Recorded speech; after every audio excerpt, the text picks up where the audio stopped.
Uh, Good morning, everyone. My name is Trinity. I'm one of the co-chair of this All Africa Women's Group here, based in Kensington Town. We are women of asylum seekers and refugees. We come together to fight to win. When we say we are women, All Africa women, it doesn't mean that it's just all Africa from Africa background. It's all over other background and religions and everything. We welcome everyone here.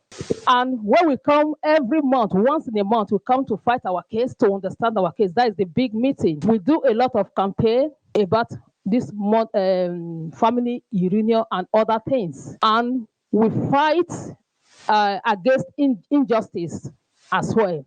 We come to this meeting once in a month to straighten our case. The other one is doing our case is also once in a month to come to do our case work, how to be on top of your case, how to understand your case so that you will not be pushed around. One thing you should understand, understanding your case is the key to win your asylum case. That is what we are doing here. And most of our women here can testify to that. We are not just fighting, but we fight to win. And we have a lot of victory. And I'm a living testimony. Firstly, I would say children need their mothers, and mother needs their children.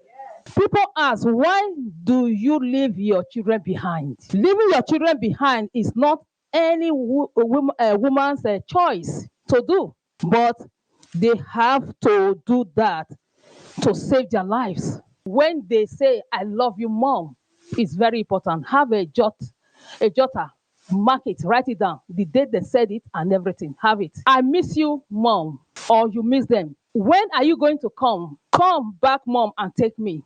It's very, very important. You get all those things intact. Record the time that message arrives. Photograph where they live and their condition. You have to make the Home Office believe with all those things that you have bonded with your children strongly. If you have your children here, it is important that they speak about how they miss their sibling back home. If they are still little, record them, send to your lawyer. Speak about if you have your children here, it's very important to they miss it here.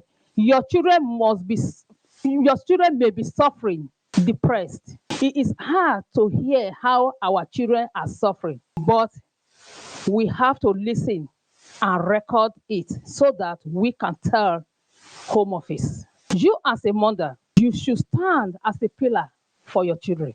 If you do not listen to your children because they are passing through a lot, how are you going to tell the story to the Home Office? If your children fall, you can pick them up.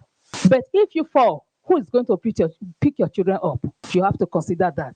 Speaking about children, when you first claim asylum is very important. Please, you have to say their age, everything. Tell the Home Office, write all down. It's very important. And I also know that some women are very scared to say that because they believe that Home Office will use it against them. Oh, you have your children back home. Go and meet them. You have no tie here. They will always say that when your case is not strong. When your case is strong, they have no hope to say anything like that. That is why we come here to straighten our case, to make it strong, to understand our case, to be on top of our case. You are the driver of your case. As a group here, we follow you and we help you to straighten it, is it? Yeah. Yeah. The Home Office can deceive with the wrong status. If you don't know, you will not know. I was given 2.5 years leave to remain. When I came to this organization and I heard other women's stories, heard that with asylum, you can bring your children over here. Plus, my lawyer told me, give back that useless 2.5 to them because you can't bring your children here. Because I have fight a lot, nobody told me till I come to this organization before I know that my case was purely asylum. Nobody told me, like most of us here, we don't know that our case is pure asylum. That paper only stay with me for 3 weeks. I summoned that courage and returning back to home office because I want my children to be here. There are other things that we must do, like DNA. They have to take your DNA, TB test, and prove your identity. You have to pay all those things yourself. The Red Cross helped me with the flight of my children. Most of us are destitute. We have to do everything we can to get money to pay for this. We have mother campaign which we are starting up again as we are gathering today, and we are not stopping. And this is our demand. We have to demand. One, for us to be recognized as a mother. We should not be treated like a single man. We have more responsibility for our children. Like others, we are facing destitute, abuse, people who take advantage of us and the hostile environment. But in addition, we are carrying the burden of the worry of our children, and it affects everything about us. I can go without food, but my children back home cannot go without food. We cannot leave our children to perish. They are always with us and in our hearts. Children should have the right to join their mothers or fathers, even if they turn 18 before their parents' asylum claim was settled. That is the second demand we are saying.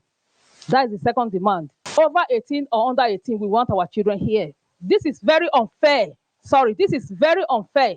The Home Office delay settling our asylum claim, or we did not know how to claim asylum. So we delay, and now in the meantime, our children passed 18 and they told us they cannot join us now. So I finished by saying that the Home Office is telling us as a mother that we have no right over our children. That children do not need their mothers. Who says so? They are taking they are taking our right away from us. We said no to this. This campaign gives us the eagerness